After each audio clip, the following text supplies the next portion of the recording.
فرعون کا دور ختم ہوا تو مصر کی حکومت جس کے بھی ہاتھ آئی اس نے فرعونوں کے مدفن تلاش کرنے کی کوشش کی۔ یہ مہم ناممکن کی حد تک مشکل ثابت ہوئی۔ مدفنوں کو تلاش کرنا ہی ایک مسئلہ تھا۔ اس کے بعد آج تک یہ مہم جاری ہے۔ مصر نے تاریخ میں بہت سی بادشاہیاں دیکھی ہیں۔ ہر بادشاہ نے مدفن تلاش کیے، جسے جو ہاتھ لگا لے اڑا۔ سب سے زیادہ حصہ انگریزوں کے ہاتھ آیا، کیونکہ انگریزوں نے وہاں موجودہ دور میں اپنا اثر قائم کیا تھا جب سائنس ترقی کر چکی تھی۔ سائنس نے اور کھدائی کی مشینی طریقوں نے انگریزوں کی بہت مدد کی۔ پھر بھی کہتے ہیں کہ مصر کی زمین فرعونوں کے خزانوں سے ابھی تک مالا مال ہے، اور مصر کی تاریخ میں اگر غور سے جھانکیں تو اس میں ایسے پراسرار اور خوفناک واقعات ملتے ہیں کہ رونگٹے کھڑے کر دیتے ہیں۔ کچھ ذاتی طور پر کسی فرعون کے مدفن کی تلاش میں تھے۔ ان میں سے بعض مدفن میں داخل ہو بھی گئے، مگر معلوم نہ ہو سکا کہ کہاں غائب ہو گئے۔ ان میں سے جو بچ کر نکلے وہ دوسروں کے لیے سراپا عبرت بن گئے۔ اس لیے یہ عقیدہ آج بھی قائم ہے کہ فرعون خدا تو نہیں تھے، لیکن ان کے پاس مر کر بھی کوئی ایسی طاقت موجود ہے جو ان کے مدفنوں میں جانے والوں کو عبرتناک سزا دیتی ہے۔ لوگوں نے اس عقیدے کو اس لیے تسلیم کیا ہے کہ جس بادشاہ نے بھی کسی فرعون کے مدفن میں ہاتھ ڈالا اس کی بادشاہی کو زوال آیا۔ بعض نے فرعونوں کو نحوست کا حامل کہا ہے۔ صلاح الدین ایوبی کے دور سے پہلے ہی صلیبیوں کو معلوم تھا کہ مصر خزانوں کی سرزمین ہے۔ یہ وجہ بھی تھی کہ وہ مصر پر قابض ہونا چاہتے تھے۔ سلطان ایوبی کو شکست دینا آسان نظر نہ آیا تو انہوں نے یہ سوچنا شروع کر دیا کہ ان مدفنوں کی تلاش مصریوں سے کرائی جائے اور خزانے نکلوا کر استعمال کیا جائیں۔ انہیں کسی طرح یہ پتہ چل گیا تھا کہ مصری حکومت کے پرانے کاغذات میں ایسی تحریریں اور نقشے موجود ہیں جن میں بعض مدفنوں کے متعلق معلومات درج ہیں۔ ان کاغذات تک پہنچنا آسان نہیں تھا۔ صلیبیوں نے مصر میں بڑے ذہین جاسوس بھیجے تھے جو صرف یہ معلوم کر سکے تھے کہ یہ کاغذات کہاں ہیں اور کس طرح اڑائے جا سکتے ہیں، مگر اس شعبے کے سربراہ کو اپنی گرفت میں لینا ممکن نہ تھا۔ ان دنوں جب سلطان ایوبی شوبک اور کرک کی جنگوں میں الجھے ہوئے تھے اور ان کی غیر حاضری میں مصر سازشوں کی زرخیز زمین اور بغاوت کا آتش فشاں بن چکا تھا، صلیبیوں کے ماہر سراغ رساں ہرسن نے کامیابی حاصل کر لی تھی کہ سلطان ایوبی کے فوج کے ایک اعلیٰ کمانڈر احمر درویش کو اپنے ہاتھ میں لے لیا تھا۔ احمر سوڈانی تھا، اس کے خلاف کوئی ایسی شکایت نہیں تھی کہ وہ غدار ہے۔ سلطان ایوبی کو اس پر اعتماد تھا۔ اس نے سلطان ایوبی کی زیر کمان لڑائیاں لڑی تھیں اور کمانڈروں کی صف میں نام پیدا کیا تھا۔ بعد کے انکشافات سے معلوم ہوا کہ یہ کمال میریا استھینا نام کی ایک صلیبی لڑکی کا تھا کہ اس نے احمر کے دماغ میں سوڈان کی محبت، سلطان ایوبی کی مخالفت اور سوڈان اور مصر کے سرحدی علاقے میں سے کچھ حصے کی خود مختار ریاست کا لالچ پیدا کیا تھا۔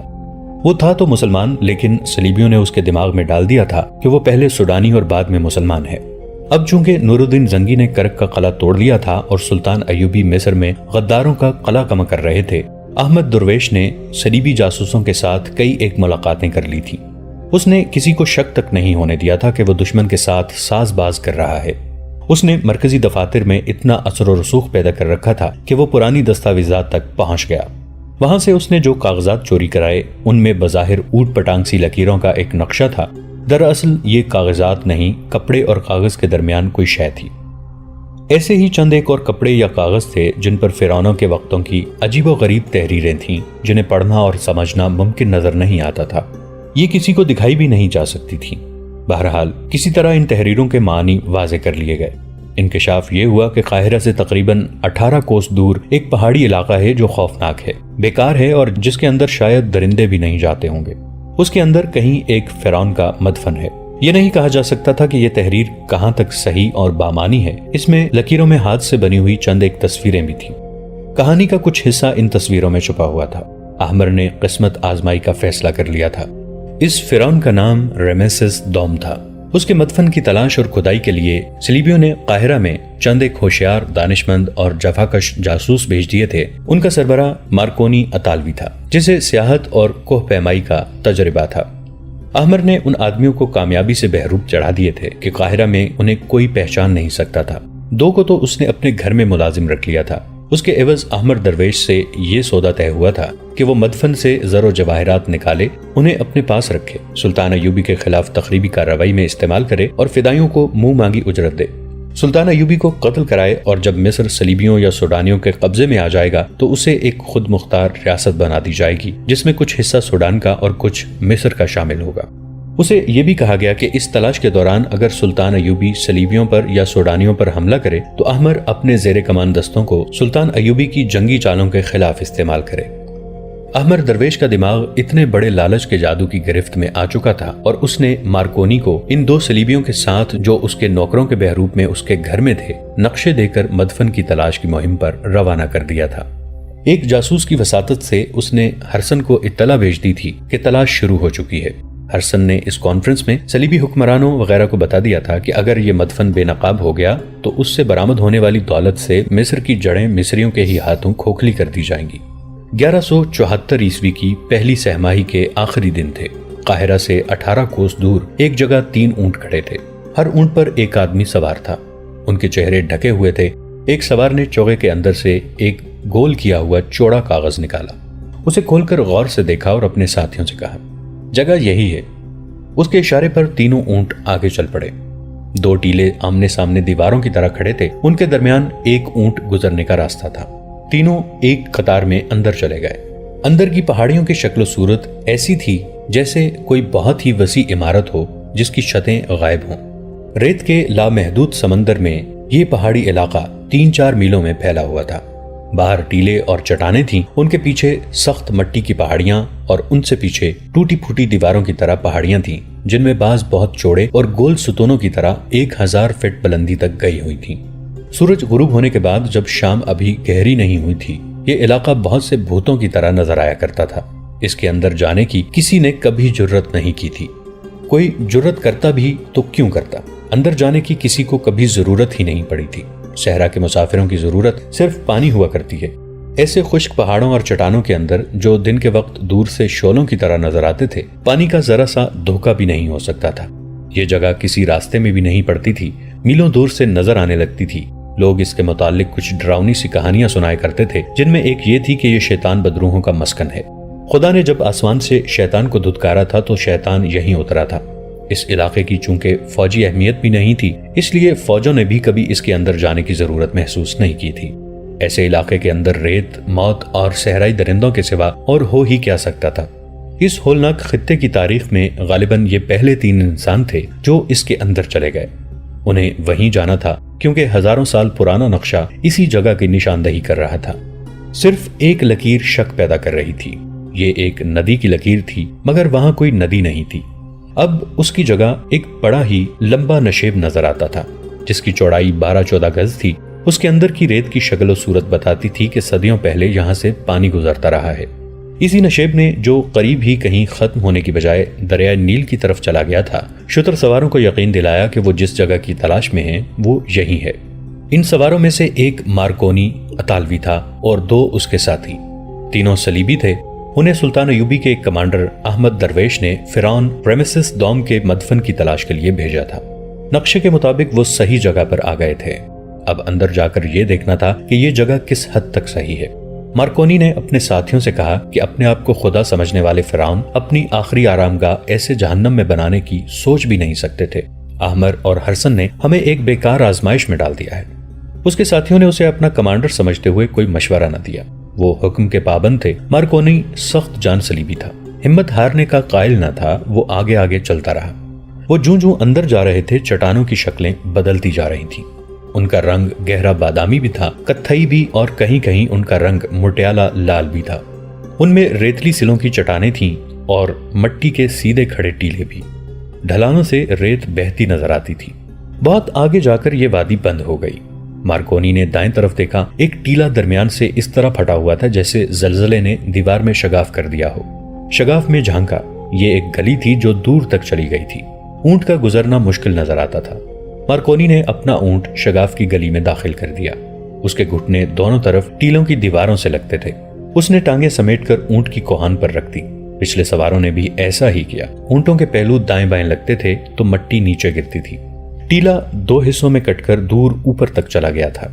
اونٹوں کے ہچکولوں سے یوں لگتا تھا جیسے ٹیلے کے دونوں حصے ہل رہے ہوں اور دونوں مل کر اونٹوں کو سواروں سمیت پیس ڈالیں گے۔ آگے جا کر اوپر دیکھا تو دور اوپر ٹیلے کے دونوں حصوں کی چوٹیاں آپس میں مل گئی تھیں۔ آگے اندھیرا سا تھا، لیکن دور آگے روشنی سی نظر آتی تھی جس سے امید بن گئی کہ گلی وہاں ختم ہو جائے گی اور آگے جگہ فراخ ہے۔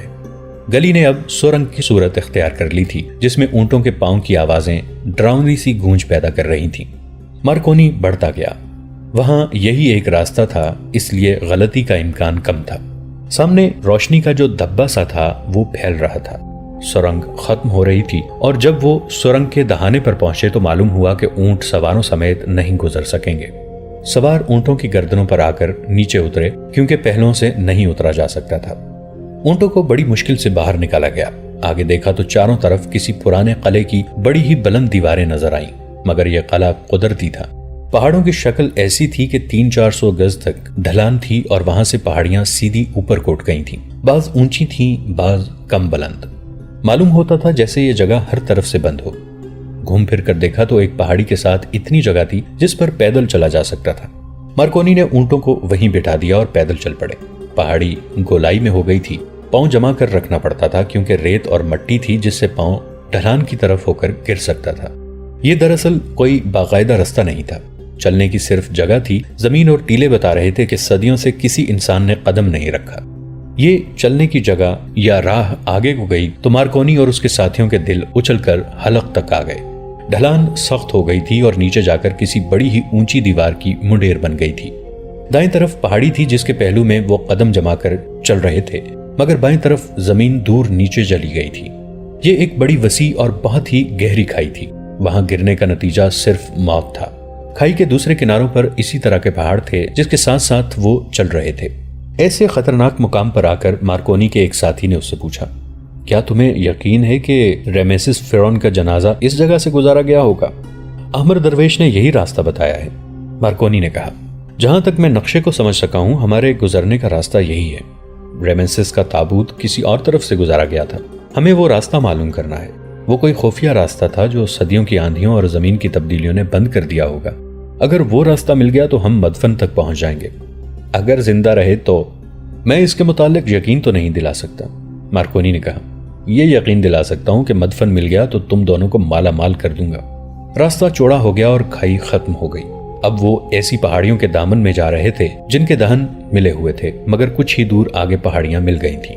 وہ وہاں تک پہنچے تو انہیں بائیں طرف اوپر چڑھنا پڑا۔ کوئی 100 گز اوپر جا کر انہیں ایک گلی سی نظر آئی جو نیچے کو جا رہی تھی۔ وہاں سے ارد گرد دیکھا تو دور دور تک پہاڑیوں کے ستون اوپر کو گئے ہوئے تھے۔ منظر ہیبت ناک تھا۔ وہ نیچے اترتے گئے۔ یہ گلی کئی ایک موڑ مڑ کر انہیں ایک فراخ جگہ لے گئی جو گولائی میں تھی۔ یہاں کی گرمی ناقابل برداشت تھی، چوٹیوں کے قریب پہاڑیوں میں چمک سی تھی، وہاں کی مٹی میں کسی دھات کی آمیزش تھی، اسی کی تپش سے گرمی زیادہ تھی۔ ہر طرف پہاڑیاں تھیں سوائے چند گز جگہ کے۔ وہاں گئے تو خوف سے تینوں پیچھے ہٹائے۔ وہ بہت گہرا نشیب تھا، وسعت بھی زیادہ تھی، اس کی تہہ پر ریت چمک رہی تھی اور سورج کی تپش اتنی زیادہ تھی کہ ریت سے دھواں سا اٹھتا اور لرزتا نظر آتا تھا۔ اس سے اس کی گہرائی کا اندازہ نہیں ہوتا تھا۔ اس اتنے گہرے نشیب کے آمنے سامنے کے کناروں کو ایک قدرتی دیوار ملاتی تھی۔ یہ نیچے سے اوپر تک تھی۔ یہ دراصل مٹی اور ریت کا دیوار نما ٹیلا تھا جو نیچے سے بھی اتنا ہی چوڑا تھا جتنا اوپر سے۔ اس کی چوڑائی 1 گز سے کم تھی، کہیں سے گولائی میں تھی جس پر چلنا خطرناک تھا۔ اگر مارکونی کو پار جانا ہی تھا تو یہی ایک راستہ تھا جو پل صراط کی مانند تھا۔ اس کی لمبائی 50 گز سے زیادہ ہی تھی۔ مارکونی کے ایک ساتھی نے اسے کہا، میرا خیال ہے اس دیوار پر چلنے کے بجائے تم خودکشی کا کوئی بہتر طریقہ اختیار کر لو۔ خزانے راستے میں پڑے نہیں ملتے، مارکونی نے کہا، ہمیں اسی راستے سے پار جانا ہے اور پھسل کر نیچے جہنم کی آگ میں گرنا ہے۔ دوسرے ساتھی نے کہا، کیا ہم نے صلیب پر ہاتھ رکھ کر حلف نہیں اٹھایا تھا کہ صلیب کی عظمت اور اسلام کی بیخ کنی کے لیے جانیں قربان کر دیں گے؟ مارکونی نے کہا، کیا میدان جنگ میں ہمارے ساتھی صلیب پر جانیں قربان نہیں کر رہے؟ میں بزدلوں کی طرح یہاں سے واپس ہو کر احمر درویش کو یقین دلا سکتا ہوں کہ اتنی صدیاں گزر جانے کے بعد اب تمام راستے بند ہو چکے ہیں۔ جہاں ندی تھی وہاں چٹانیں ہیں اور جہاں نقشہ چٹانیں دکھاتا ہے وہاں کچھ بھی نہیں ہے۔ مگر میں بزدل نہیں ہوں، جھوٹ نہیں بولوں گا، میرے دل پر خوف طاری ہو چکا ہے، میں اس کے خلاف لڑ رہا ہوں۔ میرے خوف میں اضافہ نہ کرو دوستو، اگر تم میرا ساتھ نہیں دو گے تو صلیب سے دھوکہ کرو گے اور اس کی سزا بڑی اذیت ناک ہوگی۔ میں تمہارے آگے آگے چلتا ہوں، جہاں پھسلنے کا خطرہ محسوس کرو وہاں اس طرح بیٹھ جانا جس طرح گھوڑے پر بیٹھتے ہیں، پھر آگے سے رکھتے رہنا۔ یہ مطالبہ کہ وہ ایک رقاصہ کو اپنے ساتھ رکھے گا کوئی عجیب یا غیر معمولی مطالبہ نہ تھا، البتہ قدومی کو اپنے ساتھ لے جانا کچھ عجیب سا تھا۔ قدومی ایک جوان سال رقاصہ تھی جو صرف امراء اور دولت مند افراد کے ہاں جاتی تھی۔ وہ سوڈان کی رہنے والی ایک مسلمان لڑکی تھی۔ وہ خوبصورت تو تھی ہی، مگر اس کے ناز و ادا میں جو جادو تھا اس نے بڑے بڑے لوگوں کے دماغ خراب کر رکھے تھے۔ سوچا بھی نہیں جا سکتا تھا کہ قدومی مارکونی کے ساتھ صحرا میں چلی جائے گی۔ مارکونی اس کے بغیر جانے پر راضی نہیں ہو رہا تھا۔ احمر درویش کو آخر یہ وعدہ کرنا پڑا کہ قدومی کو اس کے ساتھ بھیج دے گا۔ اسی روز 50 آدمیوں کی تلاش شروع ہو گئی۔ قاہرہ میں صلیبی جاسوس اور تخریب کاروں کی کمی نہیں تھی۔ مارکونی زیادہ تر آدمی انہی میں سے اپنے ساتھ لے جانا چاہتا تھا کیونکہ وہ اس کے اعتماد کے آدمی تھے۔ احمر بھی اسی گروہ سے آدمیوں کا انتخاب کرنا چاہتا تھا۔ سلطان ایوبی کے اس جرنیل نے اپنا ایک تخریب کار گروہ تیار کر رکھا تھا۔ یہ سب مسلمان تھے۔ ان کے اغراض و مقاصد صلیبیوں والے تھے۔ احمر درویش نے اپنا ایمان نیلام کر کے ان چند ایک مسلمانوں کو بھی ایمان فروش بنا دیا تھا۔ یہ سب صلاح الدین ایوبی کے دشمن بن گئے تھے اور ان کا اٹھنا بیٹھنا حسن بن صباح کے فدائیوں کے ساتھ شروع ہو گیا تھا۔ قدومی کے پاس مارکونی خود احمر درویش کا پیغام لے کر گیا۔ احمر معمولی حیثیت کا آدمی نہیں تھا۔ وہ فوجی حاکم تھا اور مصر پر عملاً فوج کی حکومت تھی۔ ویسے بھی قدومی احمر کے زیر اثر تھی۔ اس نے بادل ناخواستہ ہاں کر دی، لیکن مارکونی نے اسے یہ بتایا کہ وہ فرعونوں کے مدفن میں سے ہیرے جواہرات نکالنے جا رہا ہے۔ قدومی پر ایسا نشہ طاری کر دیا کہ وہ فوراً روانہ ہونے کو تیار ہو گئی۔ مارکونی منجا ہوا چالاک اور ہوشیار آدمی تھا۔ اس نے قدومی کو ملکہ قلوپترا بنا دیا۔ قدومی ایک رقاصہ تھی جس کے کوئی جذبات نہیں تھے۔ اسے اپنے جسم، اپنے حسن، اپنے فن اور زر و جواہرات سے پیار تھا۔ وہ ان عورتوں میں سے تھی جو اس خوش فہمی میں مبتلا ہوتی ہیں کہ ان کے حسن اور جوانی کو کبھی زوال نہیں آئے گا۔ مارکونی نے اسے یہ نہیں بتایا تھا کہ فرعون سے مدفن سے برآمد ہونے والا خزانہ کہاں اور کیوں صرف کیا جائے گا۔ 50 آدمیوں کی تلاش میں 15-20 دن لگ گئے۔ ان میں زیادہ تر تعداد صلیبی تخریب کاروں کی تھی۔ باقی مسلمان تھے، وہ بھی صلیبیوں کے ہی تخریب کار تھے۔ سب اونٹوں پر سوار ہو کر قاہرہ سے نکل گئے تھے، لیکن وہ اکٹھے روانہ نہ ہوئے۔ 3-3، 4-4 کی ٹولیوں میں مسافروں اور تاجروں کے روپ میں نکلے۔ وہاں چوڑائی اتنی کم تھی کہ کھڑے ہو کر چلا نہیں جا سکتا تھا۔ مارکونی بیٹھ گیا اور گھوڑے کی سواری کی پوزیشن میں ٹانگیں ادھر ادھر کر کے آگے کو سرکنے لگا۔ دیوار کی چوڑائی کم اور گول ہوتی جا رہی تھی۔ مارکونی نیچے کو سرک گیا، اس کے پیچھے اس کا ایک ساتھی بھی آگے چلا گیا۔ اچانک تیسرے ساتھی کی بے حد گھبرائی ہوئی آواز سنائی دی، مارکونی مجھے پکڑنا، مگر اس تک کوئی نہ پہنچ سکا۔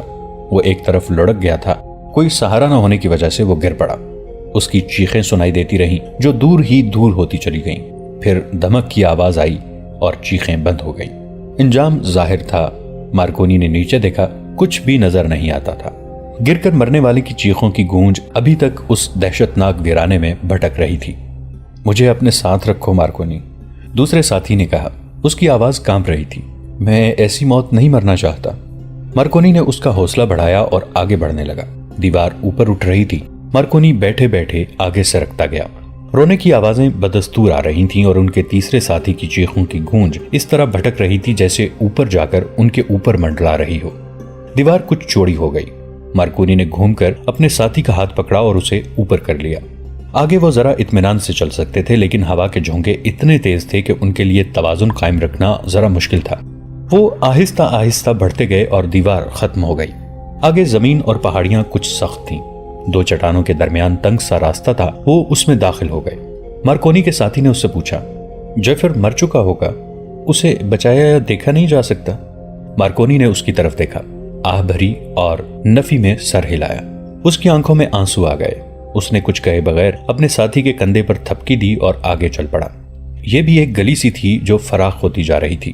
مارکونی نے اپنے ساتھی سے کہا، ہم خوش قسمت ہیں کہ ہم جہاں جاتے ہیں وہاں ایک ہی راستہ ملتا ہے، ایک سے زیادہ راستے ہوں تو بھٹک جانے کا خطرہ ہوتا ہے۔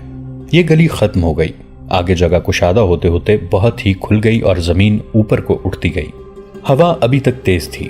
مارکونی کو بالکل اندازہ نہیں تھا کہ وہ اس ہیبت ناک علاقے میں کتنی دور اندر پہنچ گیا ہے۔ اسے صرف یہ احساس رہ گیا تھا کہ دنیا سے اس کا رشتہ منقطع ہو چکا ہے۔ وہ صلیب کے نام پر دیوانہ ہوا جا رہا تھا۔ فرعون کا مدفن تلاش کرنے کا مقصد اس کے سامنے یہی تھا کہ اس سے نکلے ہوئے خزانے سے مسلمانوں کو خرید کر انہیں سلطنت اسلامیہ کے ہی خلاف استعمال کیا جائے گا اور دنیا میں صلیب کی حکمرانی ہوگی۔ وہ اپنے ڈرے ہوئے ساتھی کے ساتھ آگے بڑھتا گیا۔ ہوا اسی طرف سے آ رہی تھی۔ پہاڑیوں کی چوٹیاں دائیں اور بائیں کو ہٹ گئی تھیں اور سامنے آسمان نظر آ رہا تھا۔ مارکونی چڑھائی چڑھ رہا تھا۔ وہ رک گیا اور ہوا کو سونگھ کر بولا، تم بھی سونگھو، ہوا میں جو بو ہے وہ صحرا کی نہیں۔ تمہارا دماغ جواب دے رہا ہے، اس کے ساتھی نے کہا۔ صحرا میں صحرا کی بو نہیں تو اور کس کی ہے؟ تم اطالوی ہو، شاید تمہیں اپنے گھر کی بو آ رہی ہے۔ دوستو آج کے لیے اتنا ہی. اسی کہانی کی اگلی قسط کے ساتھ بہت جلد حاضر ہوں گے. نیچے کامنٹ سیکشن میں اپنی رائے کا اظہار ضرور کیجیے گا. ہمارے اس چینل کو سبسکرائب کر کے نیچے موجود بیل آئیکن کو بھی ضرور کلک کیجیے گا. اگلی ملاقات تک کے لیے ہمارا اور آپ کا اللہ نگہبان.